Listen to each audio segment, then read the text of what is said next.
The series is set in Russia in the year 2140, where women have taken over the planet and turned it into an ultra-modern society. They no longer live in crowded cities, but in the countryside, where every family owns a villa. In fact, the technology is so modern that an AI housekeeper takes care of everything. They measure their owner's temperature, cook food for them, play shows according to their mood, and even design new clothes for them. Since men are no longer the dominant species, things like hate, violence, and wars have been eradicated, and the average life expectancy of women has gone up to 150. I didn't realize men were killing women when they turned 100 before. The protagonist of the movie is Lisa, a 50-year-old woman who works as a history teacher at a local school. One morning, as she watches the news, a woman is seen protesting about a burning issue. She wants all women to have the right to reproduce naturally with men, and not by artificial insemination. Lisa simply scoffs at the news and gets ready for her day. After a while, she heads to work, and we are given a brief overview of the society, which is heavily reliant on technology, kindness, and discipline. Food stalls are present near the roads, from which women can enjoy free meals. Video calling can be done with the click of a finger, and there are fines for menial offenses like putting the garbage in the wrong trash can. The penalty for such offenses is the deduction of social points, which is also considered as currency in this world. Moreover, if someone is obedient and does their job well, they are given free social points. Shortly after, Lisa arrives at her workplace, which is a futuristic shuttle housing a few students. Wasting no time, she starts the class with a video presentation which talks about the history of mankind. It reveals that since the inception of humanity, men have dominated society, but all it brought was hate and violence. Decades passed by, but nothing changed. In fact, the world was plunging into deeper problems like global warming, the ozone layer depletion, and so on. All definitely the fault of men. Then, in the year 2030, a deadly conflict between the United States and North Korea changed everything. Some scientists in Pyongyang developed a virus to destroy all the men in the US military. However, the virus quickly spread to other parts of the world too, and decimated 99% of the male population. Did Donald Trump write this movie? As the video continues, it shows that after the women took over, they slowly started reversing the damages done by men. Global warming began to lessen, pollution levels decreased, animals started multiplying in number, and overall, the Earth started becoming a better place to live. At last, the video mentions that the birth of boys, i.e. primates, has become extremely rare, and those who grow up are relocated to a dilapidated part of the city where technology is still primitive. Here, we get to know that the male population is looked upon like apes. They have little intelligence, they're filthy, and they're always after two things: intercourse and violence. Ugh. Disgusting. Once the presentation is over, Lisa takes the girls to the edge of the colony, from where they can see the place where men live. After the fall of men, the cities have been turned into slums. Following this, we are taken to a nearby slum, which is the home of a group of primates with very limited use of technology and etiquette. Their lives are very simple. We can even see some females there, probably some rebels who couldn't adapt to the futuristic society. Among the men live a normal-looking guy named Gara, who is a virgin. All he wants is to get laid, but at the same time, he is very helpful and considerate of others. There is also a masculine brute named Baron, who acts as the leader of the slum. He is sick of the matriarchal society and wants to initiate an uprising. In one of his speeches, he mentions the 100-year history of the slums. Several decades ago, after women took over the world, men were treated as animals and even used as livestock. But one day, Baron's brave grandfather escaped their society and came to the city, where he started building the slums from scratch. He even brought some women with him to reproduce. As everyone listens to the speech with great interest, Lisa arrives there with her students. It turns out that she has brought them on a field trip to see the primates, or in other terms, to see a zoo. As expected, the men are enraged to see themselves being looked at like animals. After a while, when Lisa and a student named Maria reach a restricted area, Gara approaches them and tries to hide them. In the heat of the moment, he also suddenly kisses Lisa. Taken aback, she quickly blows a whistle and disorients Gara, but also ends up attracting the attention of some other men, who arrive at the scene and apprehend the girls. Shortly after, Baron organizes a slapping competition. The one who wins can procreate with the women. Concerned about their well-being, Gara decides to participate, but to his dismay, he is pitted against a giant. Fortunately, when the giant swings his hand violently, Gara ducks down, causing the nearby Baron to get knocked out. Taking this as the perfect opportunity, the women flee to their shuttle, while Gara rushes to his grandfather's house. In the next scene, a shuttle bus stops at a regular checkpoint to get some batteries. After it starts moving again, surprisingly, Gara comes out from one of the battery barrels. This startles the shuttle owner, Julius, who is also a male. It turns out that Julius is a seed keeper, whose only task is to release semen and impregnate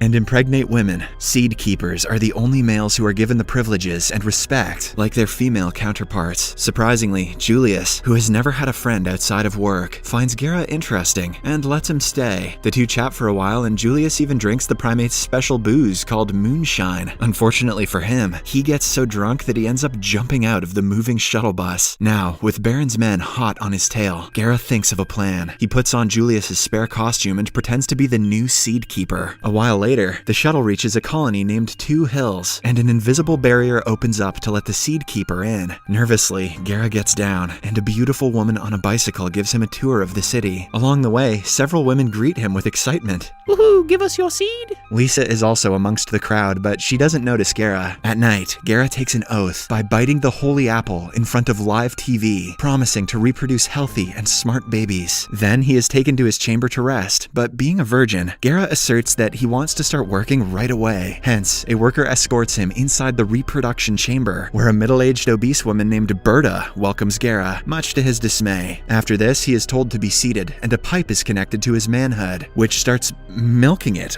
profusely. Oh my god. At first, Gera hesitates to go through with the process, but soon he starts having visions of Lisa and finally calms down. Surprisingly, on the other hand, Lisa has also not been able to shake Gera from her mind and keeps thinking about him all the time. The next morning, Gera is introduced to the reproduction base, where seed keepers like him are taken care of by beautiful women. The whole day, the boys are pampered, fed with delicious dishes, and massaged to keep them fit and happy. Overwhelmed with all the girls around him, Gera gets aroused and heads to the bathroom to perform a hand relief. However, when he does so, an alarm goes off in the base. It turns out that hand relief is prohibited in the Two Hills colony. To make matters worse, thinking about intercourse is also illegal, and the one who has such feelings is called a homo sapiens sexual.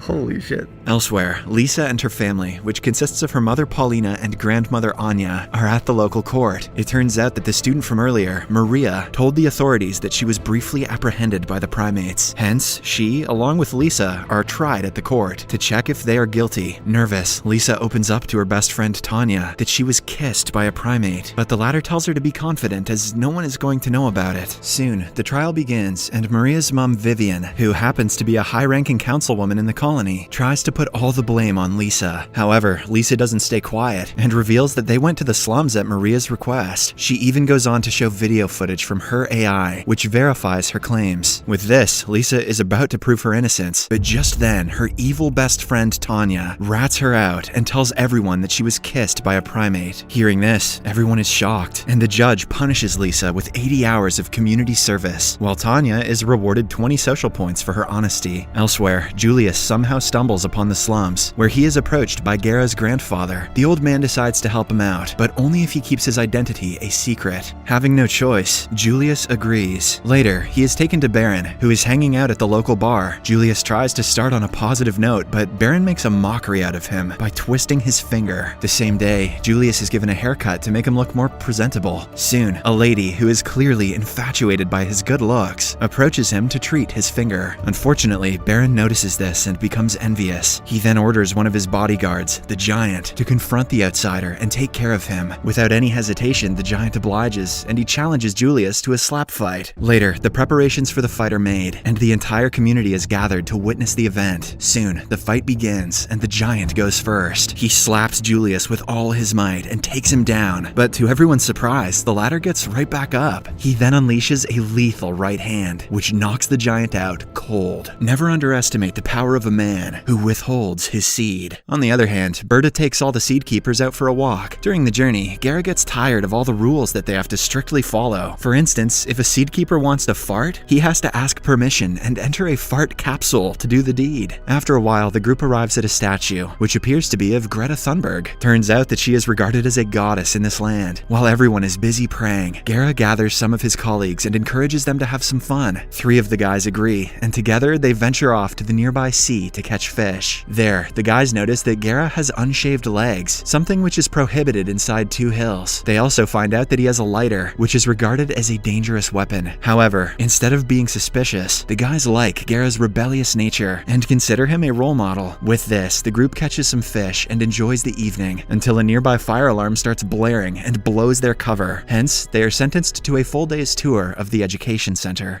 The next morning, as Guerra is having one of his regular massages, his caretaker is suddenly replaced, and the new one is revealed to be none other than Lisa. It turns out that she was sent to serve in the reproduction base as a punishment. Both Guerra and Lisa are shocked to see each other, but nonetheless, they don't say anything. Later, the 4 seed keepers who previously violated the community's protocols are brought to the education center. There, they are brainwashed with several presentations, which certify that men are the superior race and that men should be dominated. The presentations also endorse other illegal cliches of the society, like having intercourse or even thinking about it. During the tour, Lisa and her grandmother Anya are also present there. Both of them watch Guerra from a distance and laugh at his clumsiness. However, Anya, who is a bit old-fashioned and despises the latest rules, finds him kinda cute. She also tells her granddaughter to keep his identity a secret. In the evening, after the group reaches home, Guerra gathers his fellow seed keepers and makes them understand that, contrary to what they learnt today, having erotic desire is completely normal. This riles up one of the guys so much that he confronts Lisa and asks her to undress. Oh, pump the brakes, bud. But before things get out of hand, Guerra intervenes and sends the guy away, hence saving Lisa for the second time. But instead of thanking him, Lisa gives him 30 minutes to run away, or else she will blow his cover to the authorities. Nice guys finish last again. Meanwhile, at the slums, Julius has started gaining a bit of a fan following. Enraged that an outsider is trying to usurp his power, Baron orders some of his men, including his right-hand man, Rat, to finish Julius off. Following the plan, the group, along with Julius, heads to an abandoned department store on the pretext of scavenging some supplies. Surprisingly, Julius is very good at the work, and he manages to extract some valuable food items. The group is further impressed when Julius manages to single-handedly thwart an enemy group named the Squirrels, who believe that alcohol is the root of all evil. As a result of all of this, they decide to spare his life and take him back to the slums. On the other hand, it is revealed that the councilwoman Vivian is no saint after all. She is seen having an intimate moment with the leader of the slums, Baron. The following morning, Vivian compares pictures of the new batch of seed keepers and eventually finds out that the real Julius is missing. From Baron's information during their encounter last night, she also learns that the imposter is a primate that has escaped from the slums. Wasting no time, she orders her assistant to sound off an emergency warning throughout the colony. Meanwhile, a scared Guerra tries to flee the place, but he is stopped by the invisible barrier. With no choice, he covertly sneaks back inside the colony. As the emergency alarms go off, he notices Lisa and pleads with her for help. As expected, Lisa wants nothing to do with him, but when Guerra reminds her of all the times he has come to her rescue, she agrees. Soon, cops start swarming the place, so Lisa flees with Guerra. Unfortunately, while they are running away, her ex-best friend Tanya catches them in the act. Back at the slums, while Baron arrives at the bar to have a drink, he is taken aback to see Julius alive. He angrily asks his men about why they didn't execute him, to which his right-hand man Rat replies that Julius is a kind man who saved their lives. As the heated confrontation goes on, Julius steps forward and demands a democracy. He states that all the residents of the place deserve equal opportunity and that their voices should matter. All the people inside the bar also start chanting for him, and hence, left with no options, Baron decides to conduct a friendly meeting. The two later meet in Baron's personal quarters to talk about their opinions. Julius wants all the people to have a free will, while Baron wants to oppress them forever. But at last, the two eventually settle for an election, the winner of which will be the leader of the slums. After Julius leaves, a worried Baron calls Rat to his room and orders him to enter the election as well. He believes that if 3 men compete, the votes will be divided and Julius will have a lesser chance of winning. At night, the voting ceremony is commenced, and all the residents of the slums cast their votes one by one. When the results are declared, Baron receives only a single vote, but to everyone's surprise, Rat wins the election with 18 votes compared to Julius's 16. It turns out that most of the people still don't trust the latter, considering the fact that he is an outsider. Elsewhere, with nowhere to go, Lisa brings Guerra to her home, where her grandmother Anya tries to think of ways to make him escape. Unfortunately, before she can come up with a plan, Vivian's assistant arrives at the door to inspect. Before letting her in, Anya quickly locks Guerra, Lisa, and also a pet cat inside the closet. Here, it is revealed that keeping animals in captivity or even having them as pets is also illegal in Two Hills. Soon, Vivian's assistant enters the house and starts searching for the hideaway criminals. She reveals that Tanya saw the primate, aka Guerra, running away with Lisa. She then presses Anya to give up the criminals, but the latter holds firm and lies that she hasn't seen them. Shortly after, the assistant is about to leave, but just then, the cat sneezes inside the closet, hence blowing their cover. But before she can inform Vivian about it, Anya smacks her in the head and knocks her out. Now, with time running out, Anya brings out a motorcycle and tells Guerra to take it. As only a projectile traveling over the speed of 80 kilometers an hour power can penetrate the invisible barrier. She also orders Lisa to run away from him, as she too has become a wanted criminal in the colony. Obeying her order, the two set off on their journey, and Guerra accelerates the motorcycle to exceed the 80 kilometers per hour mark. Fortunately, the plan works, and the two are able to penetrate the invisible barrier. The impact disintegrates the motorcycle and tears their clothes apart, but the good thing is that they have brought some extra clothes with them. Now, with nowhere to go, Lisa is forced to follow Guerra. At night, the two light a fire and sleep together. The next morning, Guerra catches a squirrel and cooks it as breakfast, but sadly, Lisa, who has lived all her life by eating vegetables and shrubs, is terrified by the sight of a cooked animal. The episode ends as Lisa screams out aloud, attracting the attention of some nearby men.